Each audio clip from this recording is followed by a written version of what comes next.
Karachi Library Association Professor Faqir Mahmood Sahib, co-founder of Karachi Festival of Books and Libraries Aziz Mehman Sahib, former District Governor of Rotary International Jahangir Mughal Sahib, Mohtaram Khalid Mahmood Sahib, librarians, musannifin, scholars, publishers, designers, students, ladies and gentlemen, السلام علیکم. میرے لیے بڑی فخر کی بات ہے کہ میں لائبریریز کے حوالے سے آپ سے گفتگو کرنے کا آپ نے موقع دیا.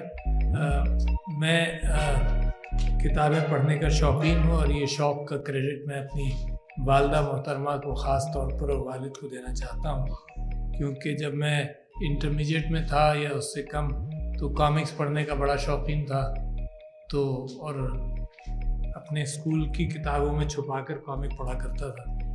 تو وہ آ جاتی تھیں تو وہ پھر کہتی تھیں کہ ہائیں آپ یہ کیا کر رہے ہیں، اور پھر وہ کوئی مجھے مشورہ دیتی تھیں کہ کچھ پڑھو. اور پھر مجھے تعجب بھی ہوتا تھا، کیونکہ جب انٹرمیڈیٹ میں تھا تو اس زمانے میں مجھے انہوں نے ایرسٹاٹل اور سقراط اور ریپبلک ان کتابوں سے آگاہ کیا.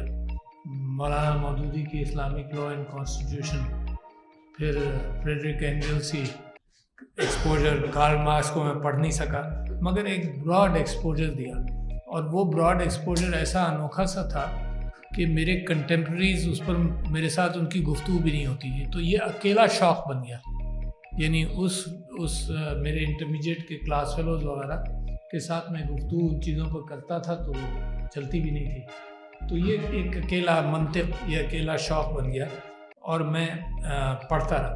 پھر ایک اور کیفیت پیدا ہوئی ماں باپ کے ساتھ کہ کیونکہ ان کا علم مجھ سے بہت زیادہ تھا، تو وہ ایک رات کو کھانے پر جب میں بیٹھتا تھا تو وہ they were like Google to me، کہ مجھے خود نہیں تلاش کرنا پڑتا تھا، کتابیں نہیں پڑھنی پڑتی تھی، اور اسلامی تاریخ یا کسی بھی تاریخ کے حوالے سے ان سے گفتگو کر لیتا تھا. تو جب ان دونوں کا انتقال ہو گیا تو ایک 10-15 سال کا بہت بڑا گیپ آیا. ایزی ایکسیس ٹو انفارمیشن جو اب بہت آسان سی ہو گئی ہے.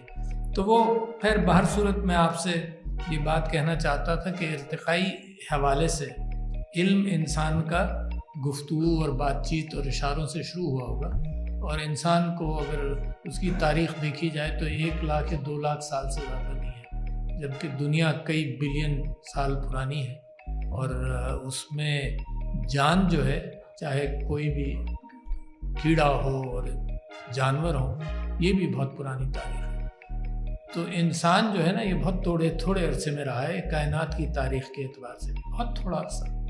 جو کہتے تھے کہ اگر ہر روز کے اعتبار سے یا ہر سال کے اعتبار سے فلم چلائی جائے اور سارے سال وہ فلم چلتی رہی، ہر سال کا ایک اس کے اندر امیج ہو، تو تیزی سے فلم چلتی رہے، تو انسان جو ہے تقریباً دسمبر 31 کی مڈ نائٹ سے 2-3 منٹ پہلے ہوتا ہے. اور پھر کوئی 10,000 یا 8,000 سال پرانی اس کی انسان کی یہ تاریخ ہے کہ کچھ اس نے تحریر کرنا شروع کیا، ورنہ اس سے پہلے اورل ٹریڈیشنز ہوں گے کچھ دنوں تک. پھر اس نے کچھ لکھنا شروع کیا، پھر لکھنا جب شروع کیا تو دیواروں پر اس نے لکھا. پھر یہ پیپائرس کے اوپر اور چیزوں پر ہوا جو آج کل بھی کہیں نہ کہیں دریافت ہو جاتے ہیں، مل جاتے ہیں. تو 4-5 ہزار سال، 7,000 سال زیادہ سے زیادہ یونان کی تاریخ کے اندر جو کتابیں لکھی گئیں، جن کا ذکر زبانی ہوتا رہا، وہ کتابیں شاید ختم بھی ہو گئیں مگر چلتا رہا، تو اس سے زیادہ پرانا نہیں ہے. اچھا، اور یہ جو کتاب ہے اس کا بھی جب انسان نے تحریر کرنا شروع کیا تو استادوں کی ایک بہت بڑا مقام اس وجہ سے بنا کہ علم کا ذخیرہ استاد ہوتا تھا بمائے تصنیف اپنی ہاتھ کی لکھی ہوئی کتابوں کے. تو لہٰذا اس کے قدموں میں بیٹھتے تھے، برسوں گزارتے تھے استادوں کے ساتھ، پروفیسرز کے ساتھ برسوں گزارتے تھے کہ وہ جو انہوں نے کتابیں ان کے پاس ہیں ان سے کچھ نہ کچھ علم ہمیں حاصل ہو جائے. تو جو استادوں کی عزت معاشرے میں بنی دنیا بھر میں ہے کہ ماں باپ کے برابر استاد کو سمجھا گیا، زیادہ بھی سمجھا گیا، وہ اس وجہ سے بنی کہ وہ علم کا ذخیرہ بنا. اب جیسے جیسے یہ علم عام ہوتا جا رہا ہے تو ہی is not the sole source, مگر کم سے کم وہ دروازہ کھولتے ہیں. اب جو کیفیت جو میں آپ کی طرف آپ کو متوجہ کرنا چاہتا ہوں وہ اس کی ارتقاء کا ذکر اس لیے کیا کہ نئے زمانے میں ایک عجب ماحول ہے جس کو آپ سمجھ لیں، برا نہیں ہے۔ میرے جو پوتے ہیں اور پوتیاں ہیں، نواسے نواسیاں، وہ کتاب نہیں پڑھتی، وہ اسکول کی کتاب پڑھتے ہیں، کیونکہ وہ سب کے پاس ایک چیز ہے جس کے اوپر فلانے وقت پہ چلے جاؤ۔ یہ بھی زمانہ ختم ہو جائے گا، وہ کتاب نہیں پڑھتے۔ اور اگر میں اور آپ ان کے اوپر انسسٹ کریں کہ کتاب پڑھو تو ایک عجیب سی بحث ہے، سمجھ میں نہیں آئے گی۔ ایک ادارہ بنا پچھلے دنوں، مجھے اس کا نام یاد نہیں، پاکستان میں ہی، اور انہوں نے کہا کہ they were talking about mental health۔ انہوں نے کہا فیملی کو اکٹھا کرنے کے لیے ضرورت یہ ہے کہ بچوں کو اس سے دور کیا جائے۔ اچھا، یہ انہوں نے کہہ تو دیا، مگر میں محسوس کرتا ہوں کہ this is a communication tool, information tool, this is a source to all libraries also. اس سے دور ہو نہیں سکتے۔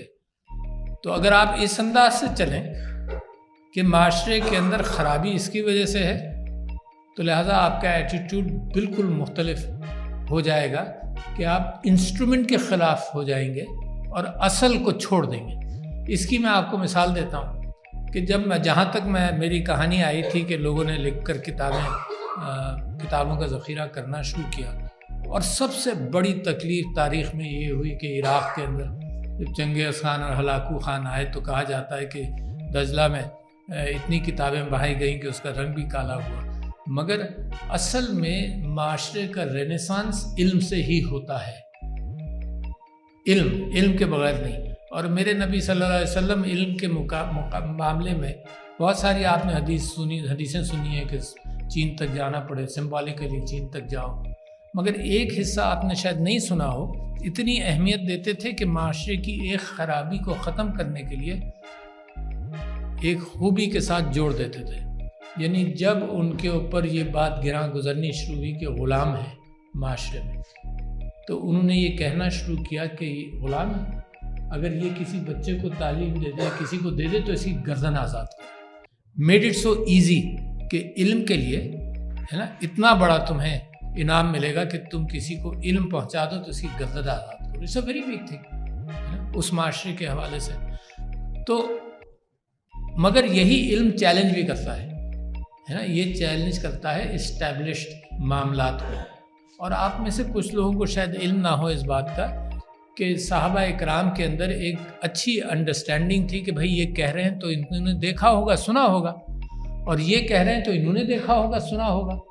تو قرآن کی جو آخری آیات ہیں، قل هو اللہ احد اور قل اعوذ بالفلق، قل اعوذ بالناس، قل یا الکافرون، تو اس میں چند صحابی یا ایک صحابی، میری اگر علم صحیح رہے تو ایک صحابی نے کہا کہ قل میں نہیں پڑھوں گا، کیونکہ قل تو یہ کہا گیا کہ پڑھو، تو میں نے تو اپنے نبی کو سنا ہے کہ قل کے بغیر بھی وہ پڑھتے تھے۔ پھر اجماع ہوا کہ نہیں قل بھی پڑھ لو، مگر وہ ساری عمر بغیر اس کے پڑھتے رہے۔ there was a tolerance۔ اچھا، علم بغیر ٹالرنس کے نہیں چلتا۔ تو جب میں یہاں سے امریکہ پہلی ماسٹرز کرنے گیا تو سب سے بڑی تبدیلی مجھے اس معاشرے کی نظر آئی کہ یہاں ہم بحث کرتے کرتے بہت تلخ ہو جاتے ہیں، اور وہاں پر میں اپنے پروفیسرز کو اور دوستوں کو دیکھتا تھا تو وہ کہتے تھے کسی چیز کے بارے میں کہتے تھے کہ اچھا تمہارا یہ ایکسپیرینس ہے، مسٹ بی ویری گڈ، میرا نہیں ہے، بجائے اس کے کہ یہ کہنا کہ تمہارا یہ ایکسپیرینس غلط ہے، میرا بہتر ہے، تو وہ فوراً وڈرا کرتے تھے کہ تمہارے ہاتھ میں یہ چیز اچھا کام کرتی ہے، میرے ہاتھ میں نہیں۔ یہ ٹالرنس مسلمانوں نے جب چھوڑنا شروع کی، جب مسلمانوں میں ٹالرنس تھا تو بڑی بڑی بحث، وحدت الوجود کی بحث ہوئی، بہت ساری بحثیں ہوئی نا، قرآن whether it's a creation or the part of God، اس پر بھی بحث ہوئی۔ اور آپ نے جو مثال دی ہے نا، وہ اس کا ایک عجیب ایکسٹینشن ہے کہ الفاظ تک بلیسفیمی کو لے آئے۔ کل کو یہ نہ ہو کہ یہ لفظ جو ہے کہ یہ لفظ بھی نہیں بلکہ یہ الفابیٹ کا حصہ الف جو ہے، کیونکہ قرآن میں ہے الف لام میم سے شروع ہوتا ہے، تو اٹ از ٹو سیکرڈ کہ کہیں کسی چیز کے آدمی لکھ سکے۔ آپ کو یہ معلوم ہے کہ ہماری یہ بھی پریشانی بنی کہ اخبار کو کیسے ڈسپوز آف کریں، کیونکہ اخباروں کے اندر بھی قرآن کی تحریر آ جاتی ہے۔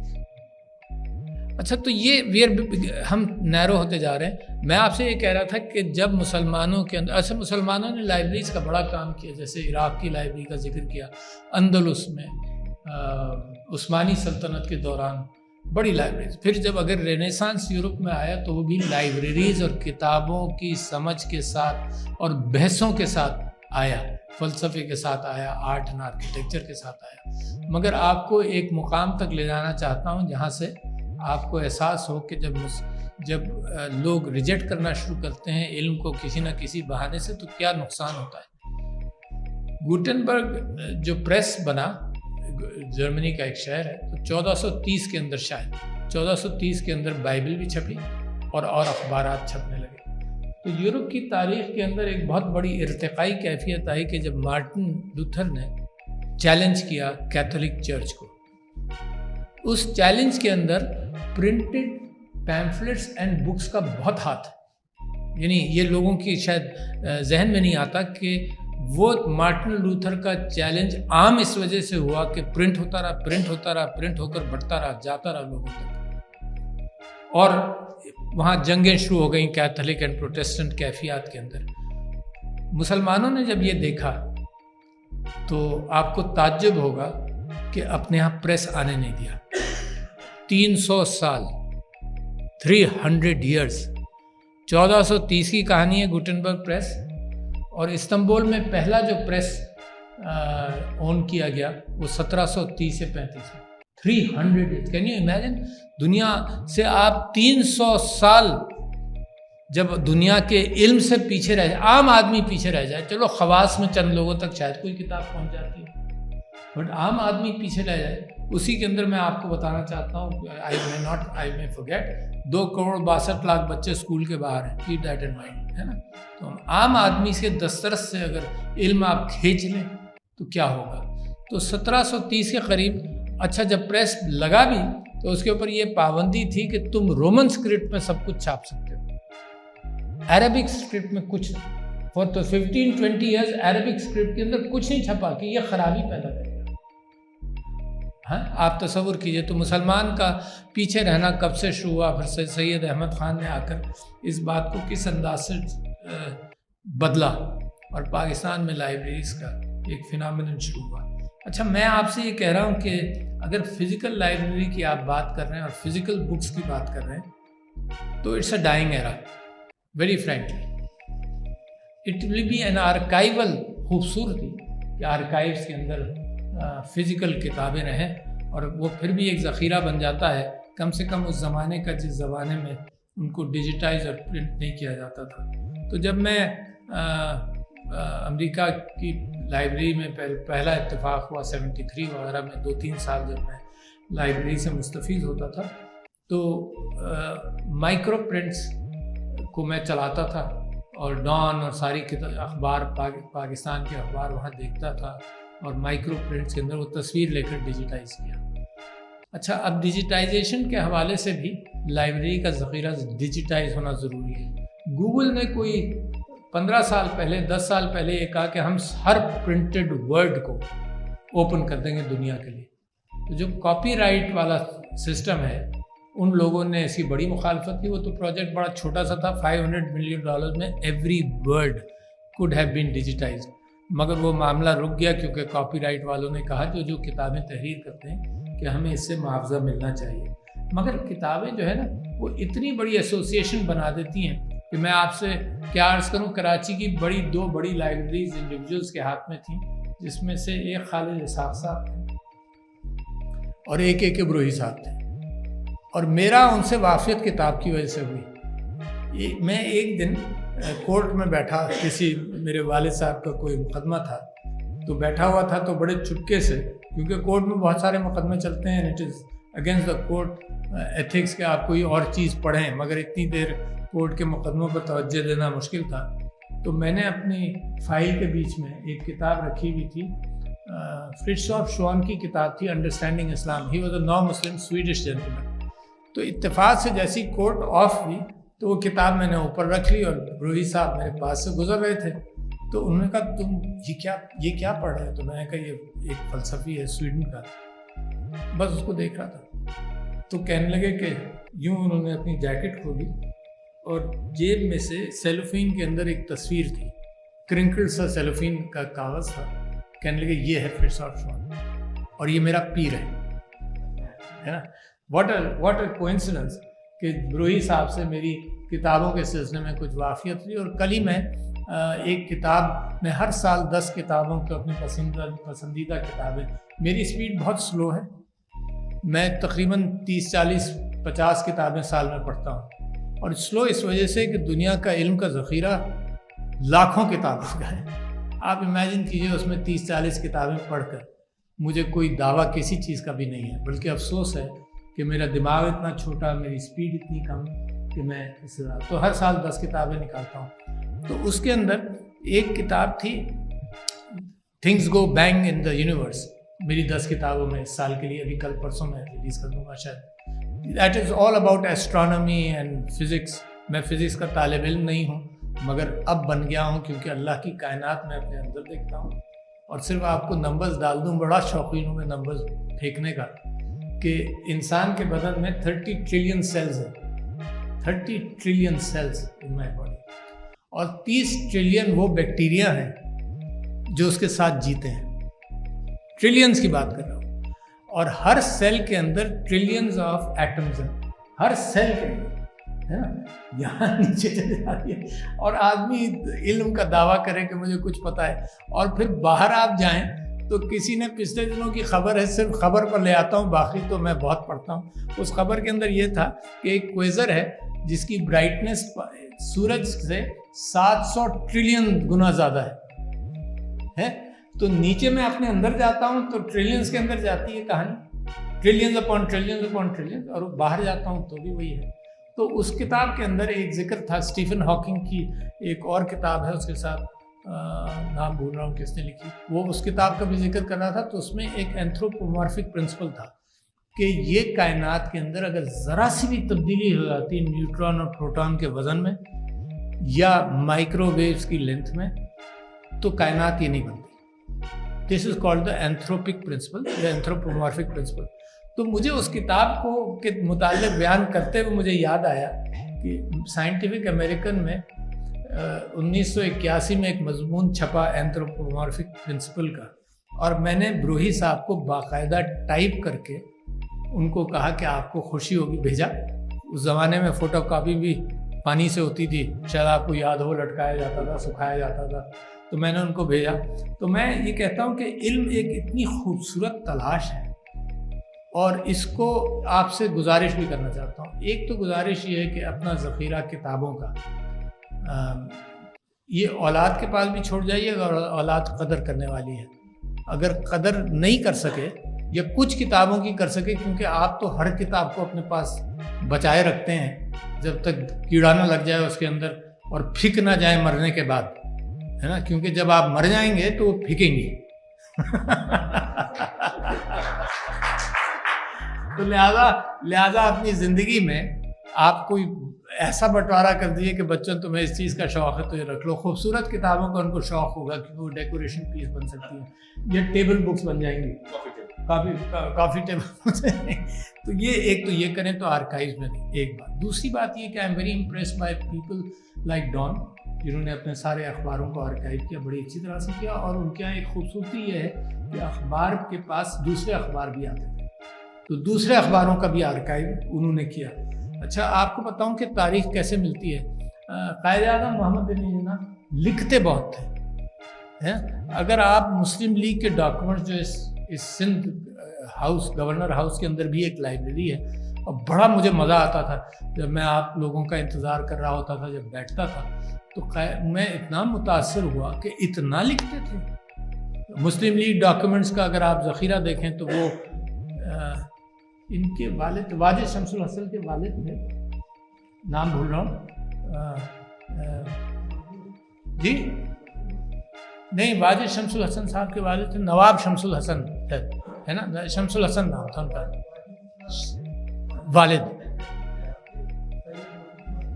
ہاں، مطلوب حسن بھی تھے، مگر ان کے واجد شمس الحسن کے والد سیکریٹری تھے مسلم لیگ کے بھی، ہے نا. تو جب پاکستان بنا تو وہ مطلوب حسن نہیں تھے، ان کا نام کچھ اور تھا. مجھے یاد بھی ہے، میرے والد صاحب کے دوست بھی تھے، قد میں چھوٹے تھے، بہت اسمارٹ انڈیویجول تھے. تو جب وہ یہاں آ گئے تو انہوں نے کہا جی قائد اعظم سے درخواست یہ کی کہ وہاں 13 بکسے ہیں مسلم لیگ ڈاکیومنٹس کے، یعنی آپ کو صرف بتانا چاہتا ہوں کتنے لوگوں نے محنت کی ہے. تو قائد اعظم نے ان کو فوراً واپس بھیجا کہ لے کر آؤ. تو وہ جو لے کر آئے وہ کراچی یونیورسٹی میں رہا اور اس میں سے بہت لوگوں نے, مطلوب الحسن صاحب نے اور بہت سارے لوگوں نے بہت فائدہ اٹھایا. تو آؤٹ اسٹینڈنگ آرکائیو. اب یہ دیکھیں کہ مجھے پچھلے دنوں یہ پتہ چلا, میں گوگل بہت تلاش کرتا ہوں, تو پچھلے دنوں پتہ چلا کہ قائد اعظم کے ایک بھائی تھے احمد علی صاحب, اور احمد علی صاحب نے کسی سویڈش خاتون سے شادی کی. اچھا, اور قائد اعظم اپنی ول کے اندر 100 روپے ان کے لیے مہینہ چھوڑ بھی گئے تھے. اچھا, اور یہ بھی میں نے کہیں پڑھا کہ قائد اعظم جب انگلینڈ جا رہے تھے, ان کی والدہ جب حیات تھیں, تو انہوں نے کہا کہ اس کو کہو کہ شادی نہ کرے, مگر یہ کہ جب ہارمون سوار ہوں تو کون رکتا ہے شادی سے. تو خیر انہوں نے کوشش کر لی ہوگی, but he had a daughter by the name of Fatima. She married a gentleman by the name of Gafford. تو مجھے پتہ یہ چلا کہ فاطمہ گافورڈ جناح جو ہیں ان کے پاس بہت ساری چیزیں کچھ ہیں, مجھے اندازہ یہ ہو. اور میں تلاش کرتے کرتے پہنچا کہ زیورک آرکائیوز تک. تو مائی وائف واز گوئنگ اپنی بریسٹ کینسر نے اسسٹیو ٹیکنالوجی فار ڈسیبلڈ پیپل کے لیے جا رہی تھیں. وہ ڈیوس پچھلے دنوں کوئی 2 مہینے ہوئے. تو میں نے ان سے کہا تم زیورک آرکائیوز میں جا کر وہ دیکھ لو کہ کیا فاطمہ گافورڈ جناح نے کیا چیزیں چھوڑی ہیں. تو خیر وہ میں نے اب ریکویسٹ کی ہے پریزیڈنٹ آف سوئٹزرلینڈ سے کہ وہ وہاں جب سمینہ علوی پہنچی تو وہاں سب کو بڑا تعجب ہوا, تم کیا تلاش کر رہی ہو, کوئی آیا ہی نہیں تھا آج تک اس چیزوں کو دیکھنے کے لیے. تو میں نے ان کو پریزیڈنٹ کو خط لکھا ہے کہ یہ آپ نیشنل آرکائیو میں بھیج دیے کہ یہاں قدر ہوگی وہاں یہ. تو دیکھو پرانے ڈاکومنٹس کو کسی نہ کسی انداز سے آپ اس کو کرتے رہیں, اور پھر آپ کی میموری بڑی اہمیت رکھتی ہے آپ سب کی, کیونکہ آپ بڑے با علم لوگ ہیں. تو میں نے یہ جو خاتون ہے نا جس کو گلوبل ایوارڈز بہت سارے ملے ہیں, فلم پروڈیوسر بھی ہے ہماری سندھ کی بچی شرمین عبید. تو شرمین عبید نے ایک اورل آرکائیوز کا پروجیکٹ شروع کیا تھا, آپ میں سے کچھ لوگ واقف ہوں گے. اور میں بہت سارے لوگوں سے ہمیشہ کہتا رہا, ممتاز بھٹو صاحب سے کہتا رہا کہ بھائی لکھنے میں بہت لوگوں کو ٹائم لگتا ہے, ڈکٹیٹ کر لو. یہ جو خاور مہدی صاحب نے سکندر مرزا کی کتاب کے اوپر کتاب لکھی ہے, یہ بھی کوئی ریکارڈڈ کنورسیشنز ہیں اصفہانی صاحب وغیرہ کے, اس سے انہوں نے کتاب دی. تو میں آج کل لوگوں سے کہتا ہوں کہ ریکارڈ کر لو, بہت ہی آسان ہے, ایپس موجود ہیں, آپ کے ٹیلی فون پر موجود ہے. آپ اپنی سوانح حیات ریکارڈ کر دیجئے, بچوں کو دے دیجئے, چاہے اس پر کوئی کام کرے نہ کرے ہیں. تو یہ ریکارڈنگ جو ہیں, اگر آپ نیشنل میوزیم جائیں لاہور میں جو مینار پاکستان کے پاس ہے, تو بہت سارے لوگوں کی ریکارڈنگز موجود ہیں. اور ریکارڈنگ سے اب ایک اور آسانی ہے, یو ول بی سرپرائز. پچھلے دنوں میری ایک تقریر لوڈ ہوئی, اس میں ہندی کیپشنز آنے لگے. تو میں نے فوراً دیکھا کہ بھائی یہ کیوں آنے لگے, لوگ اعتراض کرنا شروع کر دیں گے کہ بھائی ہندوستان سے اس کا تعلق ہے. آج کل اعتراض میں دیر نہیں لگتی. تو اے آئی کے ذریعے آٹومیٹیکلی آ رہے ہیں, یعنی میری یوٹیوب کے اندر میری تقریر آج بھی میں لوڈ کروں کوئی بھی, تو اس کے اندر ہندی کیپشن آ رہا ہے, کلوز کیپشن, اے آئی کے ذریعے. آپ کو کرنے کی کوئی ضرورت نہیں, اس میں چند سالوں کے اندر اردو آنے لگے گا. تو لہٰذا میں آپ سے کہہ رہا ہوں کہ جو چیز بھی آپ اورل آرکائیوز میں آپ لوگ ریکارڈ کریں, یا سیاستدانوں سے کہیے یا مورخین سے کہیے, اپنے استادوں سے کہیے کہ وہ ریکارڈ کریں, تو وہ ڈیجیٹائز ہو جائے گا, وہ ریکارڈ کا حصہ بن جائے گا. اور آپ میں سے یہ بات کرنا چاہتا ہوں کہ یہ جو لائبریری ہے نا, اس کو اب آپ فزیکل لائبریری مت سمجھیں, اس کو ڈیجیٹل سمجھیں. میں بھی کچھ کتابیں ڈیجیٹل انداز سے پڑھتا ہوں, وہ جو بک ہے اس کے اندر ہی پڑھتا ہوں. تو یہ ڈیجیٹل بکس کی طرف جائیں. پھر اتنا خوبصورت کام ہوا ہے اس وقت دنیا میں علم و ادب کے حوالے سے, ریختہ سے آپ واقف ہوں گے بہت سارے لوگ, آؤٹ اسٹینڈنگ. یعنی اس بات کا بھی امکان ہوا ہے کہ کبھی کبھی میں نے کوئی شعر کسی سے غلط منسوب کیا, پھر ٹویٹر میں کسی نے تلاش کر کہا کہ تو علامہ اقبال کا شعر ہی نہیں ہے نا. تو اتنی اچھی آرکائیو ہے ریختہ کی علم و ادب کے حوالے سے, and these things will keep on increasing. تو میں آپ کا برٹش لائبریری اپنے آپ کو پچھلے دنوں کھولا تھا کہ لوگ ہمیں جوائن کر کے ہماری لائبریری سے ایکسیس کریں. تو میں آپ سے اور آپ لوگوں نے ایک بات کا ذکر کیا کہ کتابیں مہنگی بھی ہیں, میرے لیے بھی مہنگی ہیں.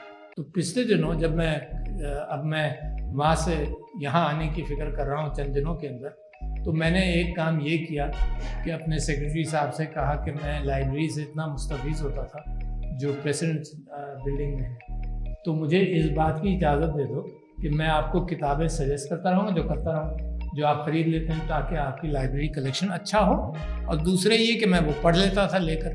تو آپ یہ سمجھ لیجئے کہ میں Time, Economist, Newsweek, Scientific American, Popular Science, یہ 70s اور 80s میں خرید کر پڑھتا تھا۔ Then it became so expensive کہ آئی اسٹاپ سبسکرائبنگ، زیرو پر آ گیا، اتنا مہنگا ہو گیا، اور آج بھی اتنا ہی مہنگا ہے۔ مگر جب میں نیشنل اسمبلی میں الیکٹ ہوا تو نیشنل اسمبلی کی لائبریری میں پڑھتا تھا ان کو، اور اب پریسیڈنٹس لائبریری میں پڑھتا تھا۔ تو میں نے وہاں ایک تیاری یہ کی کہ جب مجھے کتابیں، یہ جو میگزینز ہیں، یہ بھیج دیا کرو، اور 3 مہینے بعد میں تم کو فزیکلی واپس بھی بھیج دیا کروں گا۔ تو میری بیوی، میں بڑا خوش اپنی بیوی کو بتا رہا تھا، اس نے کہا پتہ نہیں باقی صدور کیا کرتے ہوں گے، تم اپنے بچوں کو کہہ رہی تھی کہ تمہارے ابا اس میں بڑے خوش ہیں۔ تنزیہ کہہ رہی تھی کہ اس میں بڑے خوش ہیں کہ جی لائبریری اور کتابوں سے ان کی دسترس رہے گی۔ تو جناب علی، میں آپ کا شکریہ ادا کرتا ہوں، اور اس بات پر میں اینڈ کرنا چاہتا ہوں کہ انسان کی رائے میں فرق ہوتا ہے نا، اور یہ صبر اور یہ ٹالرنس جو ہے، یہ علم کے ذریعے ضروری نہیں ہے کیا ہے۔ علم کو آپ ہر چیز کا پیناسیا بھی مت سمجھیے، کیونکہ میرے دل کے اندر ایک ہمدردی کی کیفیت ہے جس کا علم سے شاید تعلق نہیں ہے۔ اب میں کیوں چیلنج کر رہا ہوں اس بات کو، کہ میں یہ سمجھتا تھا کہ امیجز اگر انسان کے اوپر ظلم کے آتے رہے تو انسان کا دل نرم ہو جائے گا۔ دنیا کے اندر جنگ و جدل کم ہو جائے گا اگر تعلیم یافتہ لوگ اقتدار میں ہوں گے۔ اس وقت جب میں مغرب کی طرف دیکھتا ہوں تو اس سے زیادہ تعلیم یافتہ جمہوریتیں دنیا کی تاریخ میں نہیں ہیں، اور جب میں انسانی ظلم کی طرف دیکھتا ہوں تو اس سے زیادہ ظلم انسانی تاریخ میں نہیں ہوا۔ تو علم is not necessary the door to humanitarianism اور محبت۔ یہ محبت بغیر علم کے بھی موجود ہے، یہ ہر انسان کے اندر موجود ہے۔ خوبصورت بچہ، ماں باپ، اس کے رشتہ دار اس سے محبت کرتے ہیں، اٹ از جنرل، یہ اللہ تعالیٰ نے دل میں ڈالی ہے انسان کے، اس کی ساکھ کے اندر موجود ہے، اور علم اس کا نہ بگاڑ سکتا ہے اس کا کچھ، نہ امپروو کر سکتا ہے۔ واقعی جب یہ کون سا کیمپ تھا عراق کے اندر جس کے اندر کی چیزیں آنے لگیں ظلم کے اعتبار سے، تب مجھے بڑا تعجب ہوا کہ یہ تو سولجرز جو ہیں تو پڑھی لکھی قوم سے آئے ہیں، مگر انہوں نے بھی وہی ظلم کیا، اور وہ یہ ظلم باہر بھی اور پاکستان کے اندر بھی ہے۔ It's not a matter of علم اور لٹریسی، اٹس اے میٹر کہ میرا اور آپ کا مورل اینکر کہیں سے ملے، اور مورل اینکر کے ساتھ جب علم جوڑا جائے گا تب وہ اچھا انسان بنتا ہے، اس کے بغیر نہیں بنتا، اکیلے اس سے نہیں بنتا، کیونکہ دنیا کی طاقت اللہ میاں علم کے بغیر نہیں دیتا۔ تو this is a combination which I think Pakistan should be striving for. Very important بات میں آپ سے کہہ رہا ہوں، کیونکہ میں نے پاکستان کے اندر عورتوں کے ساتھ، لڑکوں کے ساتھ، لوگوں کے ساتھ، جب ہم ٹویٹر کو کیا کہتے ہیں انٹلیکچولی مینیج نہیں کر سکے، یا یوٹیوب کو نہیں مینیج کر سکے، یا ویکیپیڈیا کو مینیج نہیں کر سکے، تو ہم نے بین کر دیا۔ Doesn't that remind you of the Gutenberg press کی بیننگ for 300 years؟ اس سے ذرا سا محتاط رہے کہ پاکستان کے اندر جذبات اب ہر اعتبار سے انسان کے اپنی رائے کا اظہار کرنے کی آزادی ہو، اور پھر جب آزادی ہو تو بڑے افسوس کے ساتھ یہ کہتا ہوں کہ مینڈیٹ کے اعتبار سے بھی آزادی ہو، اس کو آپ ریکگنائز کریں، کیونکہ یہ دستک میں کئی جگہوں پر کہہ چکا ہوں کہ یہ دستک جو دی ہے نوجوانوں نے ووٹ دے کر، یہ سوشو پولیٹیکل دستک ہے۔ دس از ناٹ اونلی پولیٹیکل، یہ وہ چیلنج ہے کہ 2,62,00,000 بچے باہر ہیں، اور میں آپ ایلیٹ کو چیلنج کر رہا ہوں پچھلے کافی دنوں سے، مجھے بڑی تکلیف ہے۔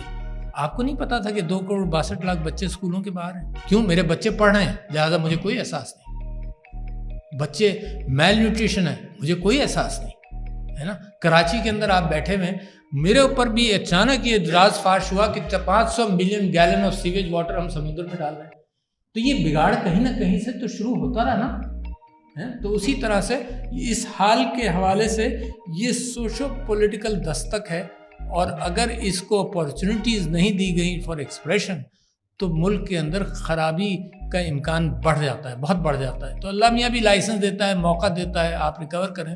پھر آئی ہوپ کہ یہی اللہ کی محبت پاکستان کے ساتھ رہے اور ہم ان چیزوں سے سیکھتے ہوئے ایک اچھا معاشرہ اور ایک اچھا ملک تعمیر کریں جو دنیا کی ضرورت ہے۔ دنیا کو اس وقت اخلاقیات اور مروت ایتھکس سے آری ہے۔ ویسٹڈ انٹرسٹ کی دنیا ہے، اسرائیل کی دنیا ہے ویسٹڈ انٹرسٹ کے حوالے سے، عراق کو تباہ کرنے والی دنیا ہے فار آئل، وہ والی دنیا ہے۔ یہ کشمیر کو ایکسپلائٹ کرنے والوں کی دنیا ہے کیونکہ ان کا کلاؤڈ ہے۔ تو لہٰذا economic cloud and then a moral اور ایتھیکل کلاؤڈ ساتھ ساتھ چلتا ہے۔ یہ نبیوں کا زمانہ تھا کہ جب مورل اور ایتھیکل کلاؤڈ پہلے آیا اور باقی چیزیں بعد میں آئیں، مگر ہمارے زمانے کے اندر شاید اکنامک کلاؤڈ کہ آپ کی بات تو کوئی سنے، یہ اس غریب کی بات کا نہ کیفیت ہو کہ جو کھڑکی پر آپ کے دستک دیتا ہے اور آپ کہتے ہیں کہ انہوں نے تو پیشہ ہی بنایا ہوا ہے۔ تو لیڈیز اینڈ جینٹلمین، بڑی ذمہ داری ہے ہم سب کے اوپر اور آپ کے اوپر بھی ہے، اور میں آپ کا بے انتہا مشکور ہوں کہ آپ جیسے لوگوں کی وجہ سے علم کے قریب نوجوانوں کو لایا جاتا رہے، کیونکہ پاکستان کا مستقبل اسی علم کے ساتھ اس کا تعلق ہے۔ بہت شکریہ۔